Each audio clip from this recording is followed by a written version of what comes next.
So the first side of our pouch is done, and we've sewn that top stitch there, which appears on both sides and keeps everything nice and in place. Now we want to do the second side, so we want to sandwich this side of our zip tape into the other side of our pouch. So you take the other pouch outer piece like this. Just check, I want it that way up because I like that flower matching up there. So I'm going to have it that way up. Then take the first piece that you made and place that on top. You want the raw edge of that zip tape to match with the raw edge at the top there. Okay, so that's nicely matching up. Don't worry if they don't line up at the bottom, because that zip tape is going to kick it down a bit and it will all come good in the end. Then what we're going to do is sandwich the zip tape here between the lining. So what we're doing is we're taking our piece that we've just sewn with the zip tape and we're sandwiching it between the other outer piece and the other lining piece. And you'll notice that I've got right sides together. So the right sides of the outer fabric are together, and then you take your lining and you put the right sides of your lining fabric together, matching up the raw edges at the top along here, making sure it matches at the side, and just ignore how it looks at the bottom, because that will come good. The other thing, this is, you'll notice, is the piece that I've sewn my pocket onto. Just make sure that you put it with the opening of the pocket facing the zip. You don't want to put it like that, because then your pocket is upside down. So just make sure that you get that the right way around. So that's all lined up. I can now pop some pins in there, and then again, just like before, and using my zip foot on my sewing machine, I will sew that zip in place in exactly the same fashion as before, and then I will press it back and top stitch. There we go. Now you want to check before you sew, is this correct? So you just ask yourself, okay, if that was where I was sewing, where I've pinned, does that look right? And I can tell that it does, because look, there's my two outer pieces together with my zip sandwiched in the middle, and there's my two lining pieces together with the wrong side of the zip there. So I know that how I've pinned that is going to work. So over to the machine, and let's sew along there. So I'm going to sew it this way so that the majority of my fabric is draping away from my machine, giving me plenty of space.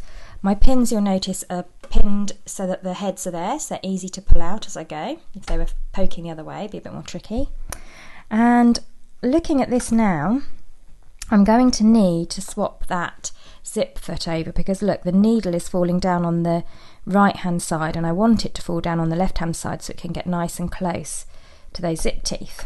So the first thing that I need to do is to just swap that zip foot over, and you just need to think to yourself that you want the groove on the bottom there to ride over the top of those zip teeth that you can feel through those layers of fabric.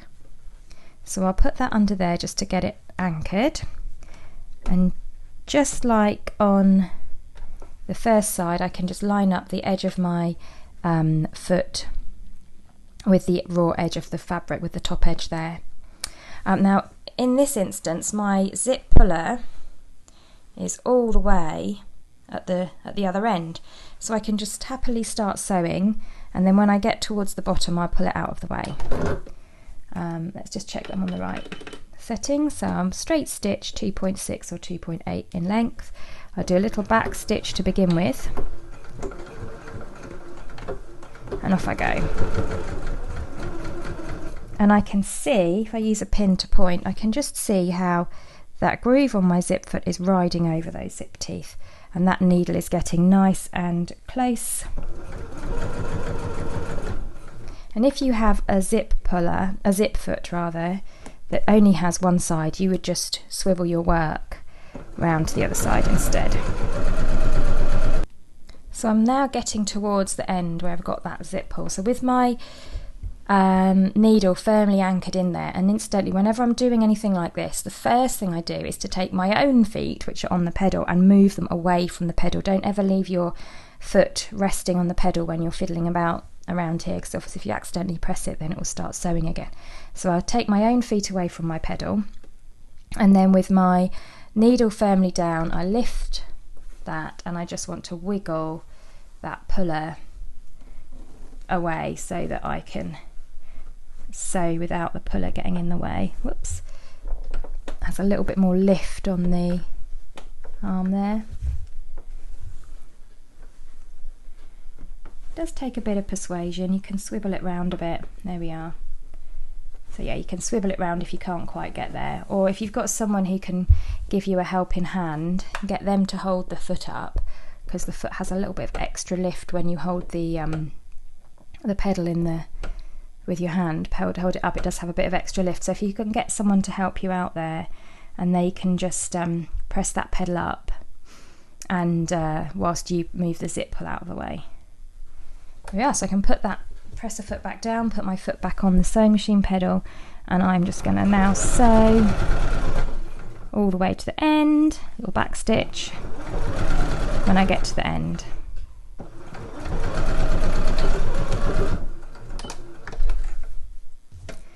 Trim those threads. There you go. So you can see that that zip tape has now been all encased in between the lining and the outer fabric. And you end up with this sort of butterfly with your outer fabrics on one side and your lining fabrics on the other. So I want to go and give that a press with my iron, just on both sides, just to make sure that that's nice and straight, and then I'm going to come back and do my top stitch down there so that it matches the first side. So I'm now going to do my top stitch along here. I'll move that zip pull down out of the way, and everything's been pressed. I'm on the right side with my foot because I can see that my zip teeth are going under that groove and my needle is nice and close. So I just put that foot down, needle into the fabric, and off I go.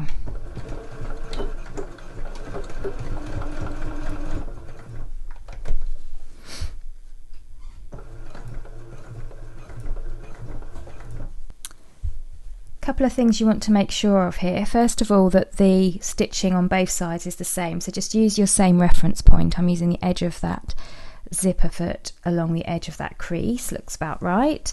The second thing that you want to think about is just check that your lining underneath is pushed out of the way, and you have pressed it with your iron, so it should be, but just check that it doesn't get folded up, because at the moment it's out of sight, so you might find that you forget about it and then there's a little fold in it somewhere, so just double check.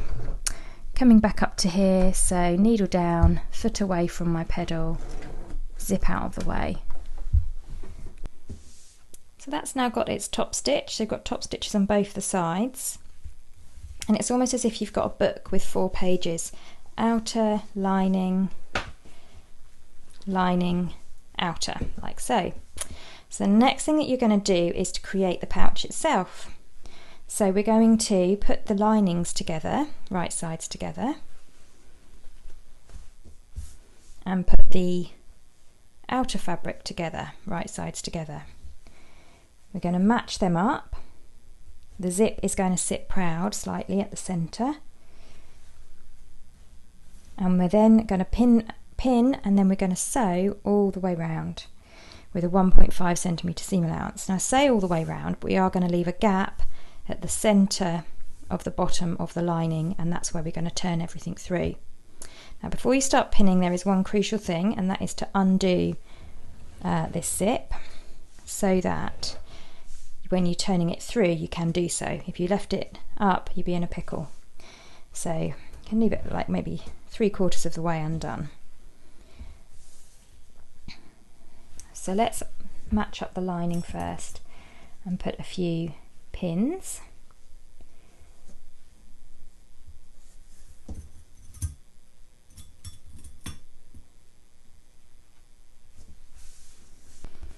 So that's now pinned all the way around. I need to remember to leave my gap here, and one thing that you can do to remind yourself is just to double pin it at the end and start of your gap, just to remind you to start and stop. Otherwise you can be happily sewing away and forget to leave a gap there. So put double pins, that will remind you. And the other thing to think about is when you come to this zip area, if I remove that pin so that you can see, you want that to sit nice and flat. So if you open that up, can you see how those zip teeth are together and the top edge here is matching? And you want to get this bit nice and neat, and that's how it should look. Can you see? Because of your top stitch, you'll get a little fold back shape on the lining. Don't worry about that, you're just going to sew right the way over that. So that's how you want that bit to look, and that's the key to getting the end of that zip area nice and tidy. Yeah, so it looks like that. Same on the other side. So you just want those bits to be matching up. And then we're going to sew all the way around the outside, leaving a gap there. And I'm going to give myself a 1 centimetre seam allowance all the way around. A little back stitch to begin with. Go into that first corner, doing sort of a generous 1 centimetre seam allowance.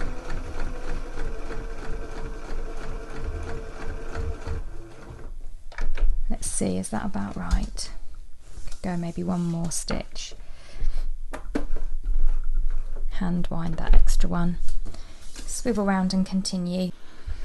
What you want to make sure when you come to this area is that everything's sitting nice and lined up. So just double check that everything's as it ought to be. You also want to make sure that you're catching the end of your zip tape in there, because if your zip tape's over to one side slightly, with a 1 centimetre seam allowance, you might find it doesn't quite catch it. So if it doesn't, just move your seam allowance in a little bit.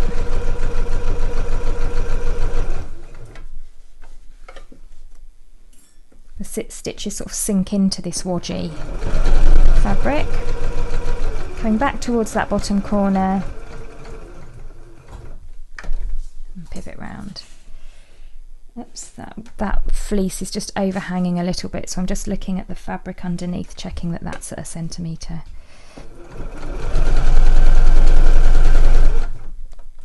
Always take the pins out as I go. And I've been all the way round. I'm coming back up to those 2 pins which are telling me I need to stop. So off I go, and a little back stitch and I'm done. There we go. So that is all the way round.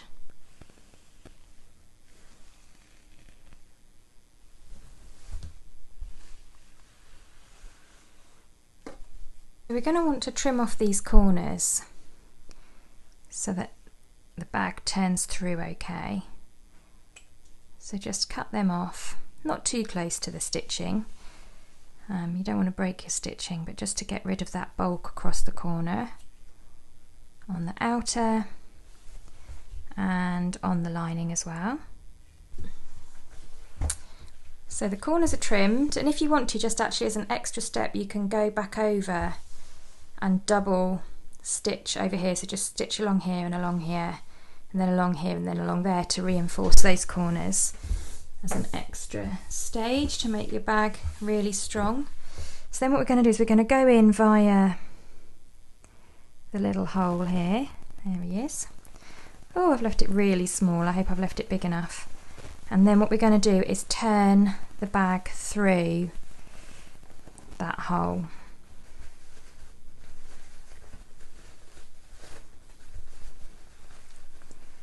Just have to tease it through. And this is why you have to leave your zip open, because can you imagine? It just wouldn't work if you left that zip closed.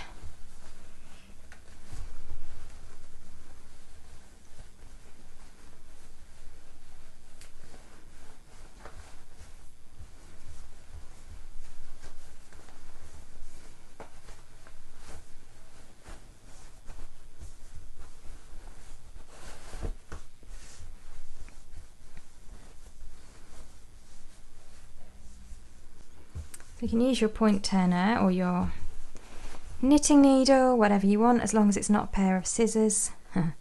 You know, if you're one of those ones that uses scissors to turn points, I'm talking to you. And then you can just poke out those points there. Make them nice. They're going to be a little bit rounded because of the fluffiness of that wodgy lining. That looks quite nice though.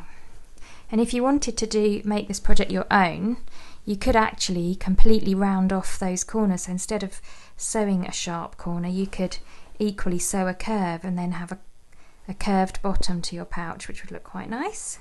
And at the end there, that's all kind of tucked in. You're just going to need to stick your finger in there and push that out to get that so it sits out like that. And you're going to have that little shape on the end, which is quite nice. That's the one end of your zip, the closed end. Right, just going to poke out the corners of my lining as well. There we are, so that's all turned through.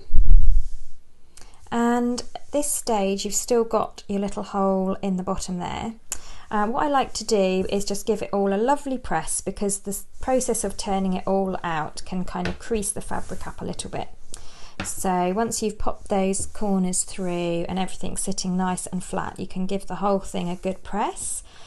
And that also helps here, because now you can just sew a little line right along the edge there just to close that gap in your lining. So there's the beginning of my gap there. I'm just going to come to just before the beginning of my gap, and I'm going to lower my needle right in on the edge there. And this is going to be on the inside, so you're not really going to see it that much. It's just to close that gap in the lining. I'm still using my white thread even though it's on turquoise. If you wanted to, you could swap over for a turquoise thread, but I really don't think it's going to show because it's right down the bottom of the inside of that bag. A couple of back stitches and that's that done. Let's just trim off those threads. There you go, so that gap is now closed. And there's our pouch. So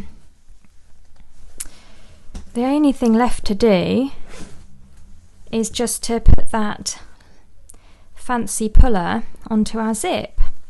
The pouch itself is done. So I'm just going to find my extra bit of fabric and we'll start making that zip puller now. So there's my strap. What I'm going to do is I'm just going to start by folding it in half lengthways with wrong sides together and give it a good press. Then I'm going to fold the raw edges into that centre fold. So just like as if you were making a strip of binding on both sides.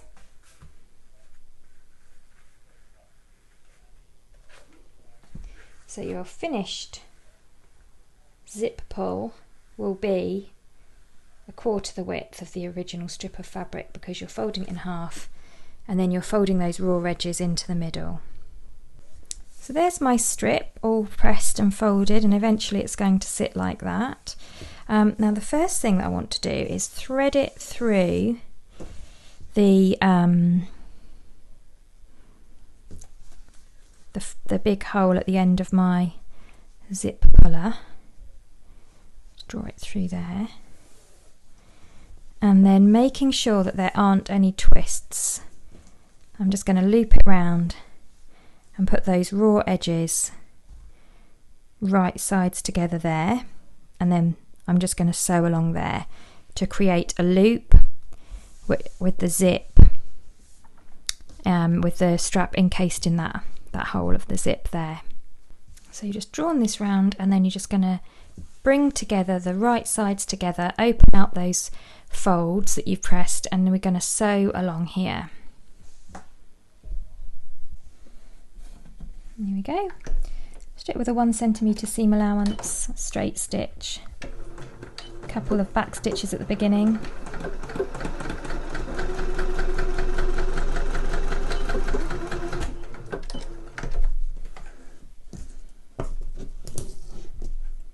Trim off those threads. There you go. So you can just press that open and flat now. So give that a quick press so that it's nice and flat. So I've just given that a press, and then I've repressed those folds that I did before because they were beginning to bounce out, and then I just put some wonder clips on there to hold them. So as you can see that strap taking shape now. The next task is just to sew along the edge there all the way round in a circle, moving it through as you go. And we're nearly there. Okay, so we're now just going to sew along the edge. So just pop your strap under your machine foot, lower your presser foot, and then put your needle down into your fabric. And you want to just sew along the edge here, just to secure that in place. I'm going to come round in one big circle, just going over the hump there of where that seam was. Hopefully you can see what I'm doing there. Just taking it nice and slowly, and I'm just sewing along this edge here. There we are. You can see I've just stitched along the edge, and what I'm going to do now, one more finishing touch, which is to find that join, there it is, and pull that sort of towards the zip out the way. And then draw that out like this. And then I'm just going to pop a clip there, and then I'm just going to stitch down here. Just because it looks nicer to sort of have it like that rather than have it completely open. It just sort of secures it in place. So that's one last little row of stitching we're going to do along here, and we're finished. So I'm just going to do a few stitches forward and a few back just to create a little tab. Few forward, a few back, a few forward, why not one more for luck?